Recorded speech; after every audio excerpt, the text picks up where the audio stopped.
इस गहरी चर्चा में सभी का स्वागत है।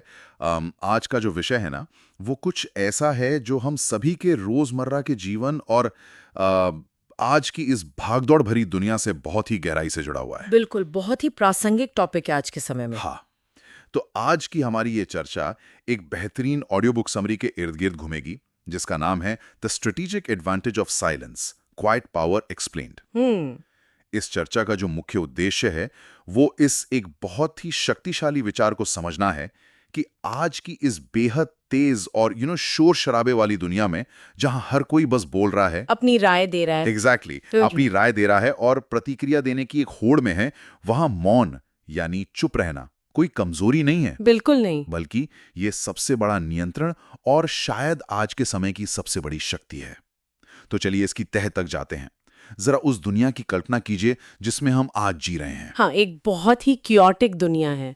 मतलब सुबह आंख खुलते ही फोन पर नोटिफिकेशंस की झड़ी लग जाती है, सोशल मीडिया पर अंतहीन बहसें चल रही हैं और हर तरफ बस एक होड़ मची है कि कौन कितनी जल्दी अपनी बात रखता है। एक रेस सी लगी है। हाँ, ऐसा लगता है जैसे हर किसी को तुरंत कुछ ना कुछ कहने की, खुद को साबित करने की या किसी ट्रेंड का हिस्सा बनने की बड़ी जल्दी है। अगर हम इसे व्यापक संदर्भ में देखें जी, तो ये शोर सिर्फ बाहरी दुनिया का नहीं है। मतलब ये शोर हमारे दिमाग के अंदर का भी है और ये हमारी मानसिक ऊर्जा को पूरी तरह से सोख लेता है। बिल्कुल सूख लेता है। आधुनिक जीवन में लगातार बोलना और प्रतिक्रिया देना एक तरह से हमारा डिफॉल्ट स्टेट बन गया है। हाँ, डिफॉल्ट स्टेट, सही कहा। इंसान तुरंत प्रतिक्रिया क्यों देना चाहता है? क्योंकि अक्सर एक गहरी मनोवैज्ञानिक आवश्यकता होती है खुद को साबित करने की, अपना बचाव करने की, या सिर्फ ये महसूस करने की कि हम मौजूद हैं और लोग हमें सुन रहे हैं। एक तरह का वैलिडेशन। Exactly, validation. लेकिन हम ये भूल जाते हैं कि हर चीज पर प्रतिक्रिया देना, हर ऑनलाइन या ऑफलाइन बहस में कूद पड़ना हमारी मेंटल बैटरी को बहुत तेजी से ड्रेन करता है। बहुत तेजी से। जब दिमाग लगातार प्रतिक्रिया देने के मोड में रहता है तो वो कभी भी आराम की स्थिति में नहीं आ पाता। ये बात तो मुझे लगता है हम सब ने कभी ना कभी महसूस की होगी। मतलब किसी फैमिली व्हाट्सएप ग्रुप को ही देख लीजिए। ओ बिल्कुल, सबसे बेहतरीन उदाहरण है वो। है ना?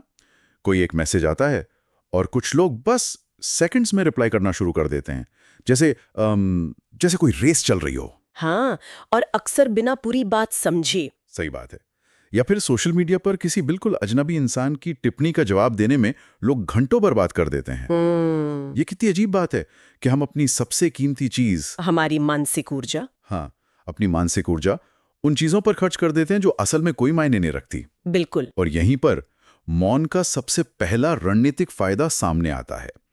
चुप रहना असल में इस बहुमूल्य मानसिक ऊर्जा को संरक्षित करने का एक तरीका है। राइट। जब हम प्रतिक्रिया नहीं देते तो हम उस ऊर्जा को बचा रहे होते हैं। और ये सिर्फ ऊर्जा बचाने तक सीमित नहीं है, ये भावनात्मक मजबूती का भी एक बहुत बड़ा संकेत है। वो कैसे? देखिए, जब किसी इंसान को उकसाया जाता है, उसकी आलोचना की जाती है या उसे नीचा दिखाने की कोशिश की जाती है, तो तुरंत गुस्सा आता है। हाँ, एक प्राकृतिक मानवीय प्रवृत्ति होती है तुरंत अपना बचाव करने की या पलटवार करने की। इवोल्यूशन के नजरिए से देखें तो ये एक फाइट या फ्लाइट रिस्पॉन्स है। बिल्कुल, हम एवोल्यूशनरी तौर पर ऐसे ही वायर्ड हैं। एग्जैक्टली। लेकिन जो लोग भावनात्मक रूप से सच में मजबूत होते हैं, वे इस प्राकृतिक प्रवृत्ति के गुलाम नहीं होते। वे तुरंत प्रतिक्रिया देने के बजाय एक पॉज लेते हैं। ये एक बहुत ही अहम मनोवैज्ञानिक सिद्धांत है कि प्रतिक्रिया से ज्यादा ताकत नियंत्रण में होती है। यहाँ बात सच में बहुत दिलचस्प हो जाती है, क्योंकि अगर हम अपने आसपास देखें तो आम धारणा बिल्कुल इसके उलट है। हाँ, समाज का नजरिया अलग है। समाज में अक्सर उस इंसान को मजबूत समझा जाता है जो ईंट का जवाब पत्थर से देता है। बिल्कुल, जो तुरंत पलटवार करे। मतलब अगर किसी ने ऑफिस मीटिंग में आप पर कोई तंज कसा और आपने तुरंत एक तीखा जवाब नहीं दिया, तो लोग मान लेते हैं कि आप कमजोर हैं या आप दब गए। लोग उसे आपकी हार मान लेते हैं। राइट। तो इस मानसिकता के बीच ये समझना कि अपनी भावनाओं में बहने के बजाय चुप रहना दरअसल अनुशासन और परिपक्वता की निशानी है, ये एक बहुत बड़ा शिफ्ट है। बहुत बड़ा माइंडसेट शिफ्ट है। और ये शिफ्ट इसलिए जरूरी है क्योंकि पलटवार करना असल में सामने वाले को अपने इमोशंस का रिमोट कंट्रोल सौंपने जैसा है। अरे वाह, क्या बात कही है, रिमोट कंट्रोल सौंपना। बिल्कुल। जब कोई इंसान गुस्से में पलटवार करता है तो वो स्थिति को नियंत्रित नहीं कर रहा होता, बल्कि वो सामने वाले के बिछाए हुए जाल में फंस रहा होता है। वो बस रिएक्ट कर रहा है। हाँ, आत्मनियंत्रण का सबसे शुद्ध रूप यह तय करना है कि क्या ये स्थिति मेरी ऊर्जा के लायक है भी या नहीं। उस शुरुआती आवेग को दबाना और सोचने के लिए समय लेना सच्ची परिपक्वता है। मौन हमें अस्थायी शोर और ड्रामे पर ऊर्जा बर्बाद करने से रोकता है। बिल्कुल। यह हमें ये चुनने की आजादी देता है कि हमें कब, कहां और कैसे प्रतिक्रिया देनी है। और ये चुनने की आजादी ही असली ताकत है। और जब कोई इंसान चुप रहता है तो वो सिर्फ अपनी ऊर्जा ही नहीं बचा रहा होता, वो कुछ और भी कर रहा होता है। हाँ, बल्कि वो एक बहुत ही आक्रामक रणनीति पर भी काम कर रहा होता है। वो सुन रहा होता है। हाँ, द पावर ऑफ लिसनिंग। अक्सर मौन को एक रक्षात्मक या डिफेंसिव कदम माना जाता है। हाँ। लेकिन अगर इसे सुनने की महाशक्ति या लिसनिंग सुपर पावर के रूप में देखा जाए तो नजरिया पूरी तरह बदल जाता है। बिल्कुल बदल जाता है। एक बहुत ही गहरी सच्चाई ये है कि दुनिया में ज्यादातर लोग केवल सुने जाने के लिए बोलते हैं। एग्जैक्टली। बहुत कम लोग वास्तव में समझने के लिए सुनते हैं। यहाँ जो बात सबसे आकर्षक है वो ये है कि मौन रहने से हमें ऑब्जर्वेशन करने की एक बहुत बड़ी जगह मिलती है। जब कोई इंसान लगातार बोल रहा होता है तो उसको पूरा ध्यान अपने शब्दों पर, अपनी प्रेजेंटेशन पर और इस बात पर होता है कि लोग उसे कैसे देख रहे हैं। मतलब वो आउटपुट मोड में होता है। बिल्कुल। उसका दिमाग नई जानकारी ग्रहण करने के बजाय आउटपुट देने में व्यस्त रहता है। लेकिन जब कोई इंसान चुप होता है तो वो कमरे के पूरे वातावरण को पढ़ सकता है। वो सब कुछ नोटिस कर सकता है। हाँ, वो सिर्फ शब्दों को नहीं सुनता बल्कि वो शारीरिक हाव भाव यानी बॉडी लैंग्वेज को नोटिस कर पाता है, आवाज के लहजे में होने वाले बारीक बदलावों को पकड़ सकता है। इसे एक उदाहरण से समझते हैं। मान लीजिए एक बहुत ही अहम बोर्ड मीटिंग चल रही है। बहुत क्लासिक सिचुएशन है। बहस कर रहा है। राइट। उस कमरे में जो इंसान सबसे शांत बैठा है वो शायद बाहर से निष्क्रिय लग सकता है, लेकिन मानसिक रूप से वो सबसे ज्यादा सक्रिय है। वो प्रोसेस कर रहा है सब कुछ। एग्जैक्टली। वो सिर्फ चुप नहीं है, वो डेटा इकट्ठा कर रहा है। वो देख रहा है कि कौन सा व्यक्ति असुरक्षित महसूस कर रहा है, कौन सिर्फ ओवर कॉन्फिडेंस का दिखावा कर रहा है, और लोगों के असली इरादे क्या हैं। हाँ, इस पूरी बहस के पीछे लोगों के छिपे हुए इरादे क्या हैं। और यही वो जगह है जहां मौन एक रणनीतिक एडवांटेज बन जाता है। इसे इंफॉर्मेशन एसिमेट्री या सूचना की विषमता कहते हैं। Information asymmetry. हाँ, जो लोग ज्यादा बोलते हैं वो अनजाने में अपनी कमजोरियां, अपनी असुरक्षाएं और अपनी रणनीतियां उजागर कर देते हैं। वो अपने सारे पत्ते खोल देते हैं। बिल्कुल। जबकि शांत रहने वाला व्यक्ति अपने पत्ते छिपा कर रखता है। जब आप दूसरों के इरादों और उनके भावनात्मक पैटर्न को बेहतर ढंग से समझते हैं तो आप बहुत अधिक स्पष्टता के साथ निर्णय ले सकते हैं। सुनने से जो गहरी इंसाइट मिलती है वो बोलने से कभी हासिल नहीं की जा सकती। जब वो शांत व्यक्ति अंत में बोलता है ना तो सब सुनते हैं। एग्जैक्टली। उसके बात का वजन कमरे में मौजूद किसी भी अन्य व्यक्ति से ज्यादा होता है क्योंकि उसकी बात पूरी तरह से सोची समझी और डेटा पर आधारित होती है। ये सच में एक गेम चेंजिंग नजरिया है। मतलब मौन सिर्फ पीछे हटना नहीं है, ये कदम पीछे लेकर पूरी तस्वीर को देखने का तरीका है। बिल्कुल, बिग पिक्चर देखना। अब इस समझ और ऊर्जा की रक्षा करने के विचार को थोड़ा और आगे बढ़ाते हैं। इस पूरी चर्चा में एक बहुत ही महत्वपूर्ण कॉन्सेप्ट आता है, चयनात्मक जुड़ाव या सिलेक्टिव एंगेजमेंट का। इसका सीधा सा मतलब यह है कि दुनिया की हर लड़ाई में लड़ने की जरूरत नहीं होती। रोजमर्रा की जिंदगी में लोग कितनी बार उन बहसों में पड़ जाते हैं जिनका कोई अर्थ नहीं होता। रोज ही होता है ऐसा तो। चाहे वो ऑफिस की पॉलिटिक्स हो या इंटरनेट पर किसी अनजान व्यक्ति के साथ बहस, जो कि बहुत आम है आजकल। बिल्कुल। हर बहस जीतना जरूरी नहीं है। लगातार अपनी बात साबित करना या हर किसी की राय पर अपनी प्रतिक्रिया देना बिल्कुल भी आवश्यक नहीं है। और ये बात हमारी उस सीमित मानसिक ऊर्जा वाले बिंदु पर वापस आती है। हर इंसान के पास दिन भर में खर्च करने के लिए एक सीमित फोकस और ऊर्जा होती है। एक लिमिटेड मेंटल बैंडविड्थ होती है। बिल्कुल। बोलने का सही समय चुनना अगर शक्ति है तो चुप रहने का समय चुनना बुद्धिमानी है। बहुत खूब। हर बार जब हम किसी अनावश्यक बहस में पड़ते हैं, हर बार जब हम बिना सोचे समझे कोई भावनात्मक प्रतिक्रिया देते हैं, तो हम असल में अपने किसी बड़े लक्ष्य से फोकस चुरा रहे होते हैं। हम अपने ही रास्ते में रुकावट बन रहे हैं। हाँ, अपनी बात मनवाने की ये लगातार जो भूख है ना, वो इंसान की प्रोडक्टिविटी को खत्म कर देती है। मौन का इस्तेमाल करके हम चुनिंदा रूप से जुड़ सकते हैं। हम तय कर सकते हैं कि हम अपना फोकस सिर्फ उन चीजों पर लगाएंगे जो वास्तव में हमारे जीवन या करियर में कोई वैल्यू जोड़ती हैं। ये एक बहुत ही प्रैक्टिकल अप्रोच है।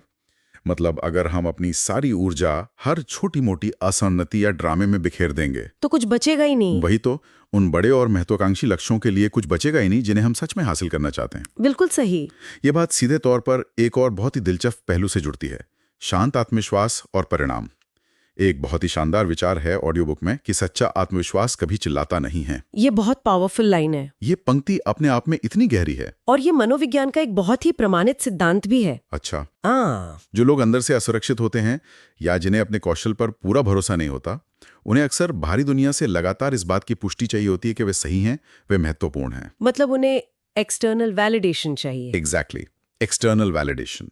इसी वैलिडेशन की तलाश में वे जोर से बोलते हैं, हर जगह ध्यान खींचने की कोशिश करते हैं और लगातार खुद को सही साबित करने के लिए स्पष्टीकरण देते रहते हैं। इसके विपरीत जो शांत आत्मविश्वास होता है वो स्थिर होता है। ये एक अंदरूनी मजबूती है। उसे शोर मचाने की जरूरत नहीं है। बिल्कुल।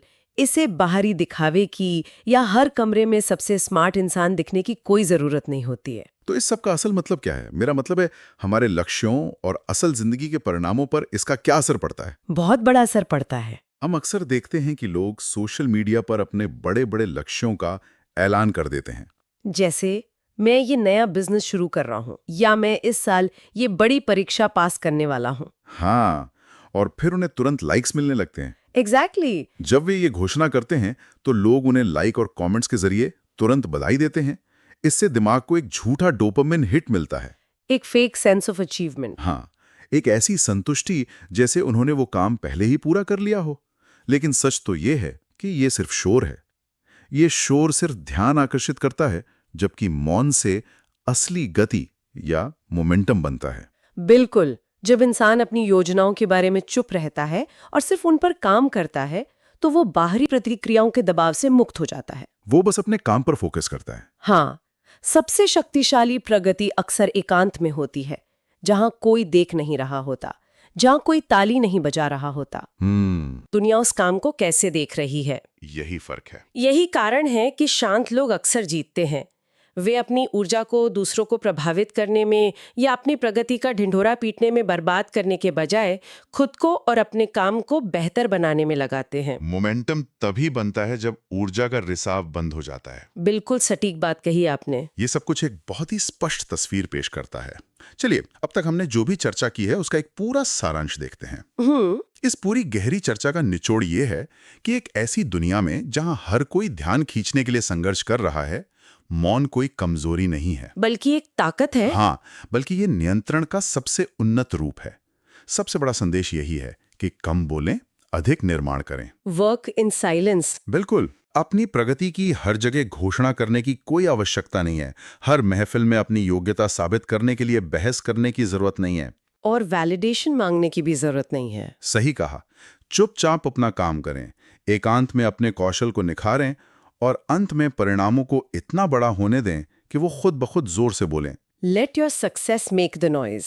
और ये बात सिर्फ एक फिलॉसफी नहीं है, बल्कि आज के समय की एक बहुत बड़ी जरूरत है। आज के डिजिटल युग में। हाँ, हम सूचनाओं के विस्फोट और हर तरफ फैले शोर के बीच रह रहे हैं।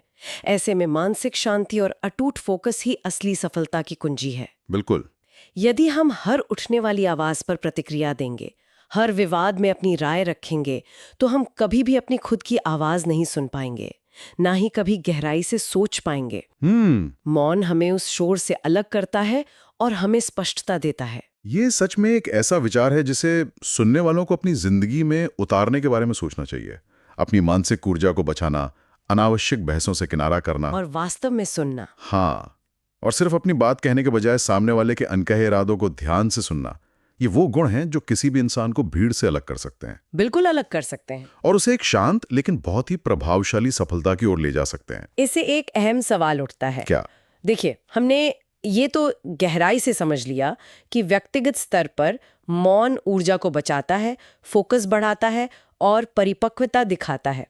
लेकिन अगर हम इसे लीडरशिप या टीम मैनेजमेंट के स्तर पर ले जाएं तो? अच्छा, लीडरशिप के नजरिए से। हाँ, अगर शोर वाकई में हमारी ऊर्जा छीन लेता है और मौन सोचने की जगह देता है, तो क्या होगा यदि कोई लीडर, कोई मैनेजर या कोई भी क्रिएटर अपनी दिनचर्या में जानबूझकर पूर्ण मौन का एक समय निर्धारित करे? पूर्ण मौन मतलब बिल्कुल दखल ना देना। एग्जैक्टली।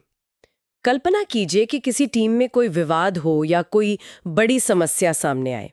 एक आम लीडर तुरंत कोई प्रतिक्रिया देगा, बीच बचाव करेगा या समाधान थोप देगा। ज्यादातर लोग यही करते हैं। लेकिन क्या हो अगर वो लीडर जानबूझकर अपनी राय ना दे, वो सिर्फ मौन रहकर ये देखे कि उसके आसपास का इकोसिस्टम बिना उसके दखल के उस समस्या को कैसे सुलझाता है। ओहो, ये तो बहुत ही अलग अप्रोच है। क्या टीम के सदस्यों को खुद सोचने, संघर्ष करने और फैसले लेने का मौका देना नेतृत्व का सबसे उन्नत और शक्तिशाली स्तर नहीं हो सकता? ये एक ऐसा सवाल है जो पूरी तरह से हमारे सोचने के तरीके को चुनौती देता है। मतलब मौन केवल खुद के आत्मनियंत्रण के लिए ही नहीं, बल्कि दूसरों को सशक्त बनाने के लिए भी है। बिल्कुल, उन्हें आगे आने का मौका देने और एक ऐसा माहौल बनाने का भी हथियार हो सकता है जहां लोग खुद की क्षमताओं को पहचान सकें। वह निश्चित रूप से एक ऐसा विचार है जो लंबे समय तक हमारे साथ रहेगा। उस शांत शक्ति को पहचानना जो मौन के भीतर छिपी है, आज के समय की सबसे बड़ी रणनीतिक कला है। बिल्कुल सहमत हूं। आज की इस चर्चा में हमारे साथ जुड़ने और इन बेहतरीन विचारों को साझा करने के लिए बहुत बहुत धन्यवाद। मिलते हैं अगली गहरी चर्चा में।